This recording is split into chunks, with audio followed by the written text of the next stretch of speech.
election will all come down to the electoral votes in the U.S. And that is why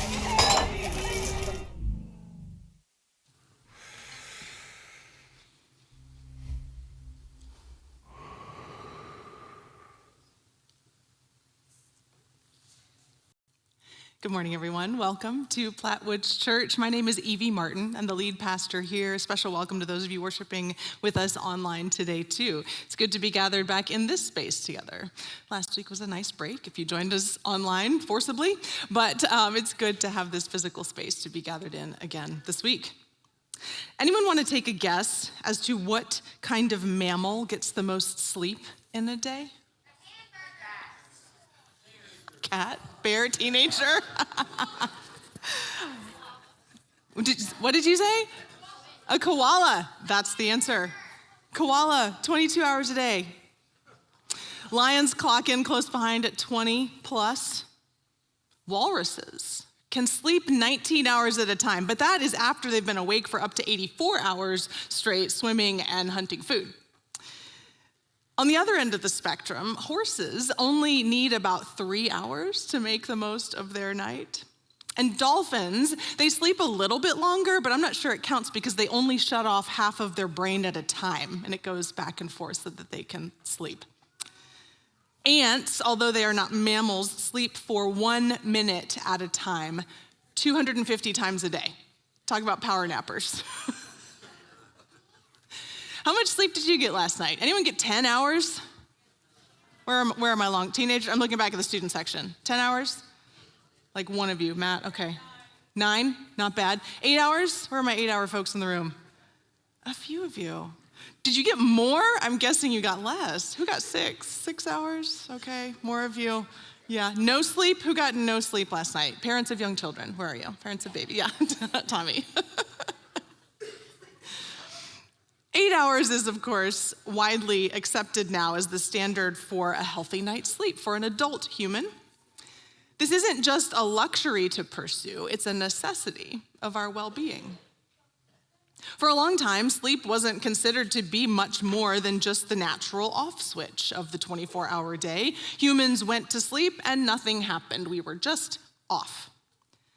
But as the science of sleep has emerged and expanded over the last many decades, we know now that our bodies and our brains are actually very busy when we're sleeping. Brain chemistry is reordered and reset. Muscles are repaired. Wounds and aches and pains are at work healing. Information is categorized and stored. Creative processes are catalyzed. At rest, our systems have the time and space to be replenished, restored, made ready for another day of work and play. A good night's sleep isn't just something that's nice to get every once in a while. When we don't have enough of it, our bodies and minds begin to fail.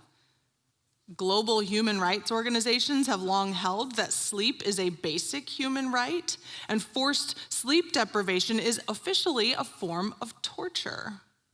Just last October, the American Medical Association published an article medically supporting this case.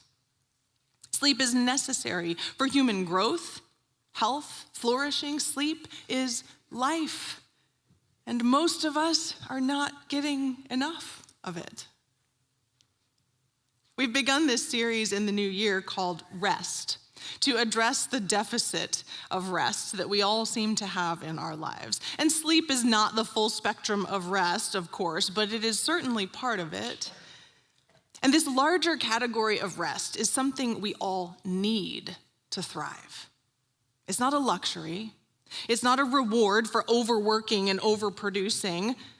It's not just reserved for those who have risen to the top and now have time and money enough to take a break. It's a rhythm and a baseline for the sustaining of human life. Rest is for everyone. Last week, we began by remembering that God designed us this way.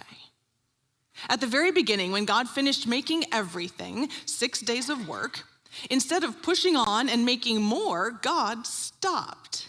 God rested. And then God blessed that rest, that full day, and gave it to us. We start with the foundation that rest is gift. But pretty quickly in our human story, we got off track. We ourselves neglected that gift of rest. And on top of that, we figured out that we could rest and still be productive if we could get other people to do the work for us.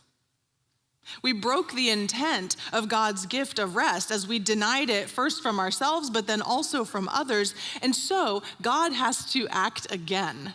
And this time, instead of making rest a blessing, God turns it into a command. Exodus chapter 20 may be familiar to many of you. This passage of scripture is getting more attention these days as politicians co-opt it for purposes misaligned with both church and state. I'm also not sure many of them could find this passage without a little help, but it's here in Exodus chapter 20. This is one of two places in the Hebrew Bible where we find the 10 commandments. These commandments are famously the summary of God's law for God's people as the newly liberated people of Israel formed their identity. Not an identity that was built around a king or a land, but around a way of living with one another that was different from the peoples around them. For example, they would have only one God.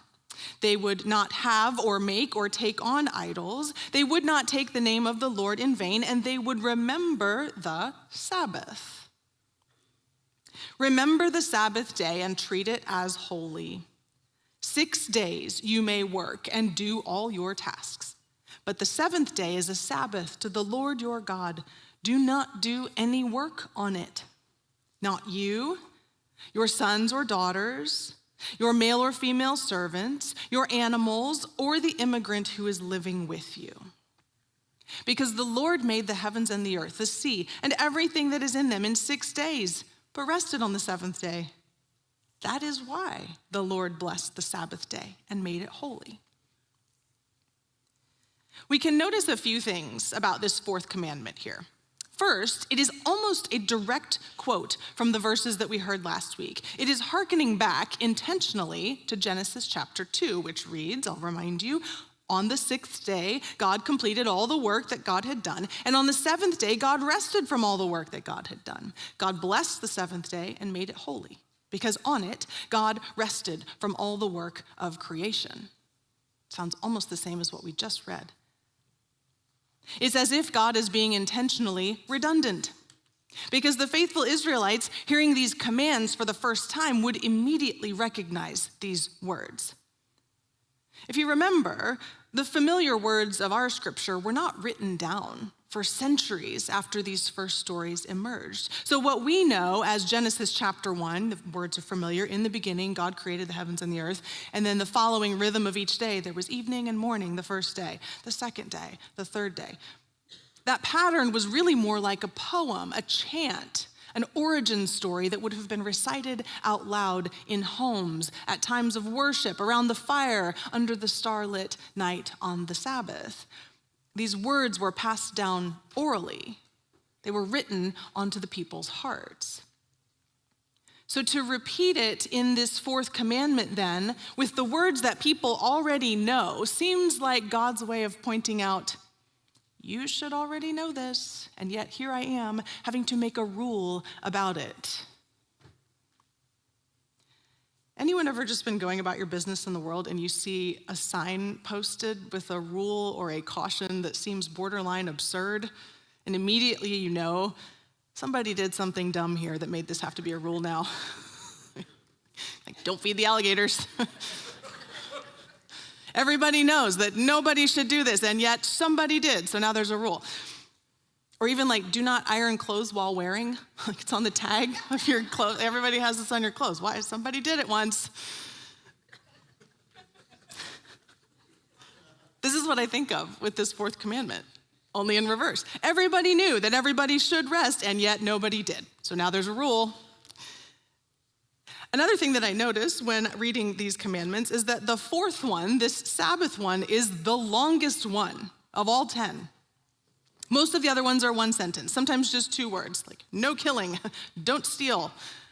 But this one, and the idolatry one, I'm not sure that's not a coincidence, has a good deal of elaboration. It's 4 verses long.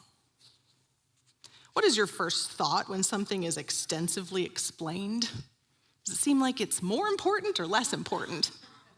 Does it make you feel like you've been doing it right or doing it wrong?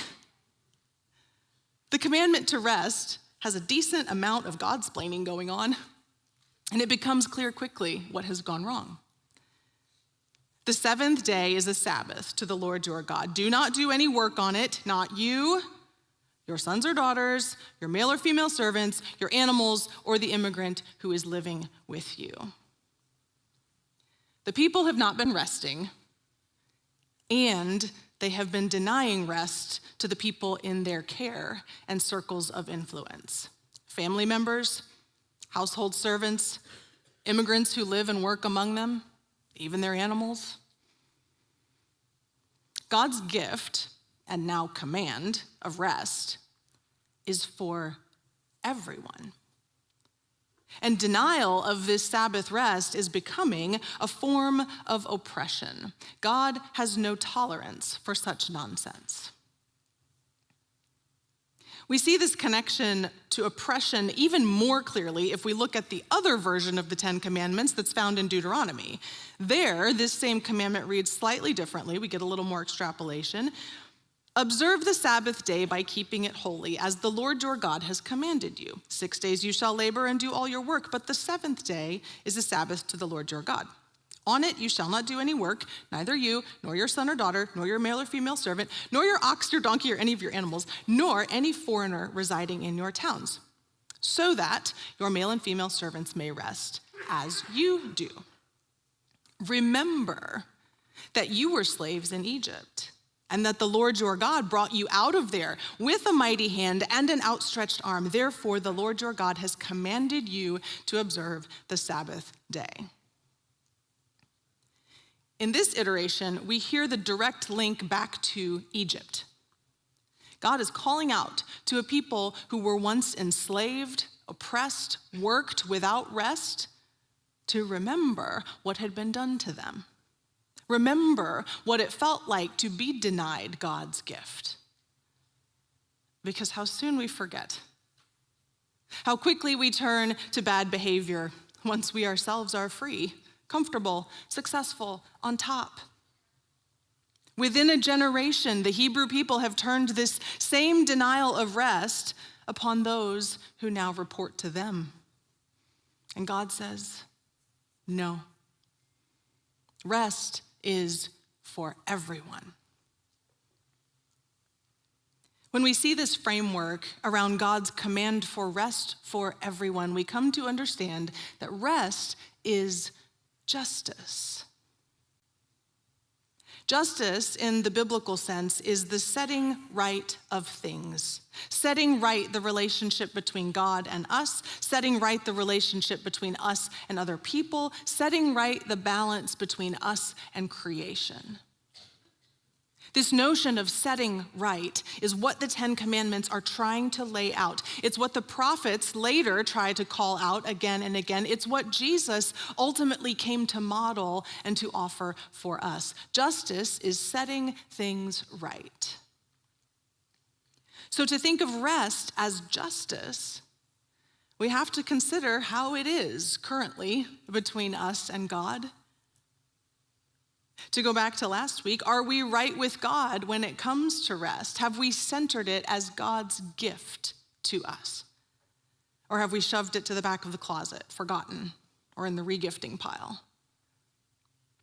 And then we have to consider how it is between us and others. If rest is for everyone, are we depriving others of rest? Actively? Indirectly, unknowingly? And if we think we're not denying it for others, are we actively ensuring that people in our lives and circles are getting rest in the ways that they need? Are we living into the scope of rest for others that God commands?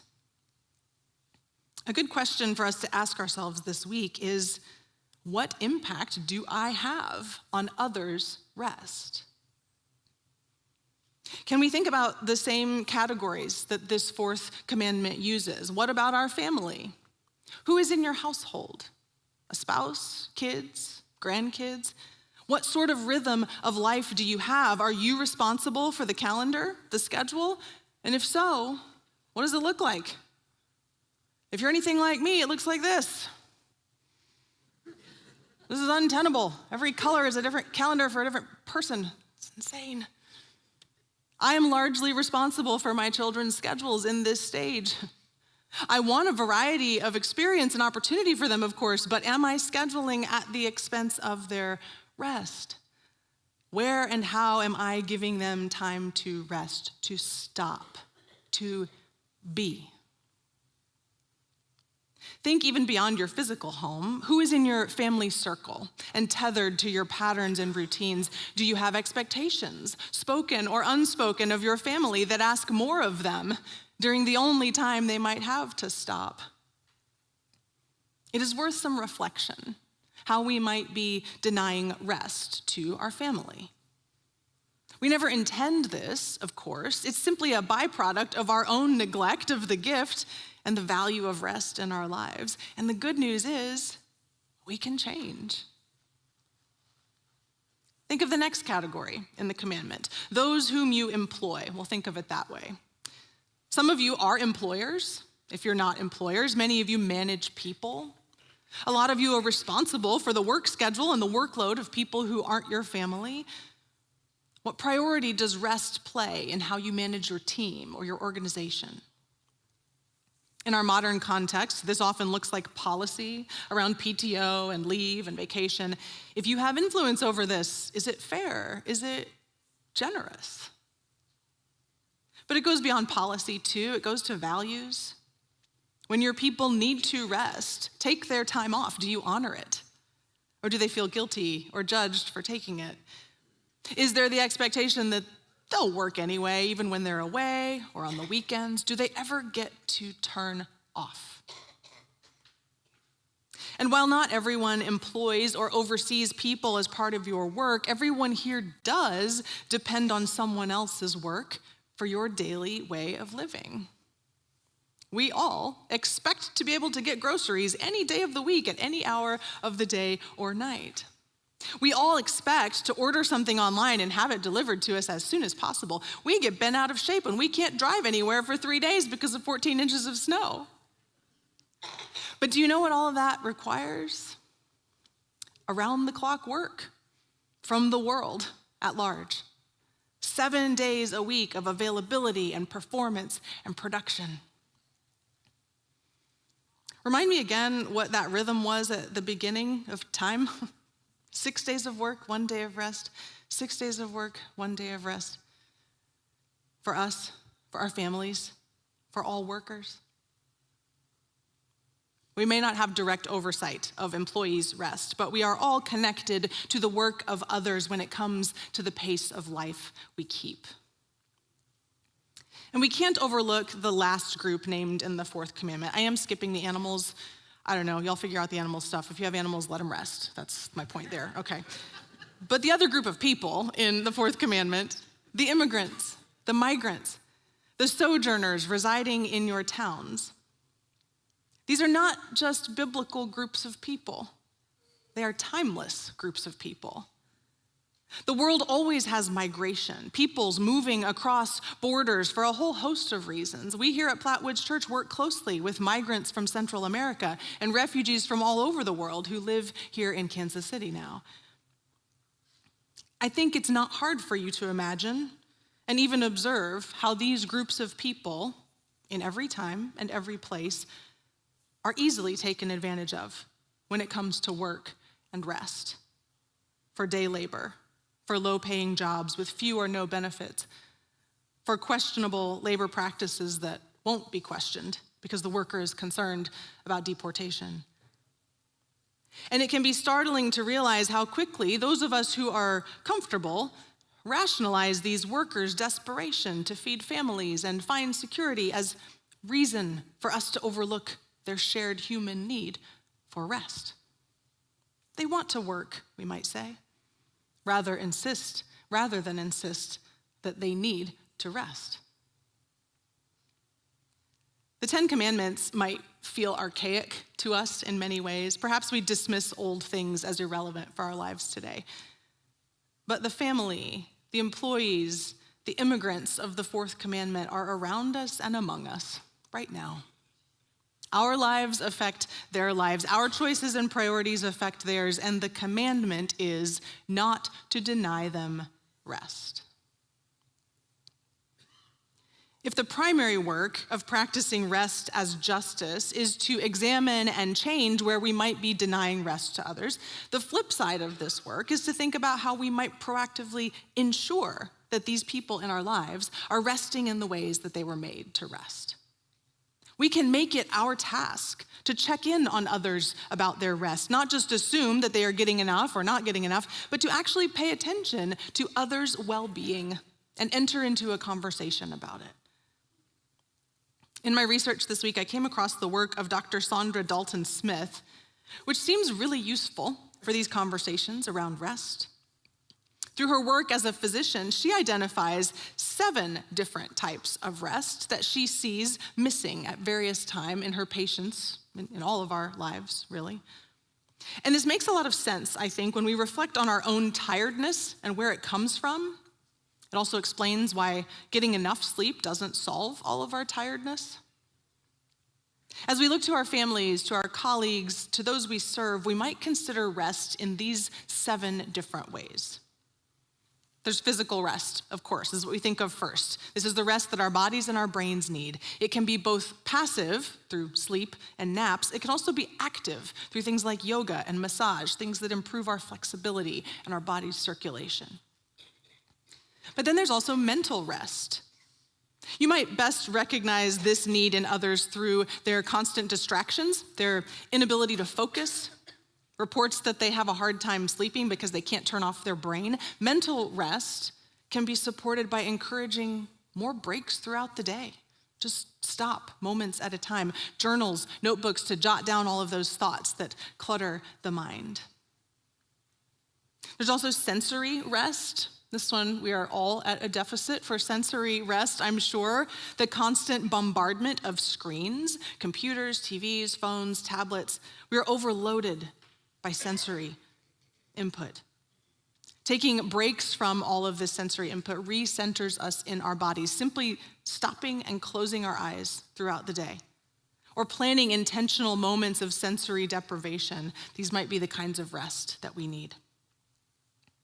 And then there's creative rest. This is for people in our lives who are constantly generating. And it's not just the artists. This is the problem solvers, the brainstormers, the vision casters, the builders.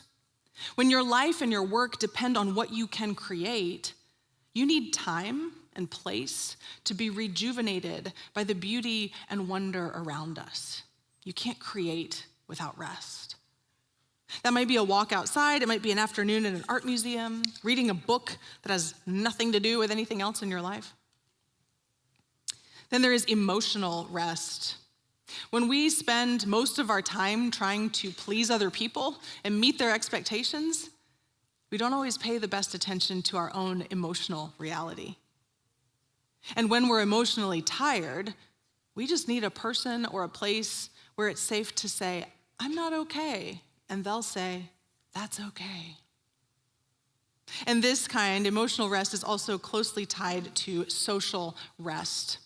Some people in our lives bring positivity and support. Others draw a lot of energy and require a fair amount of work from us. This is true of everyone.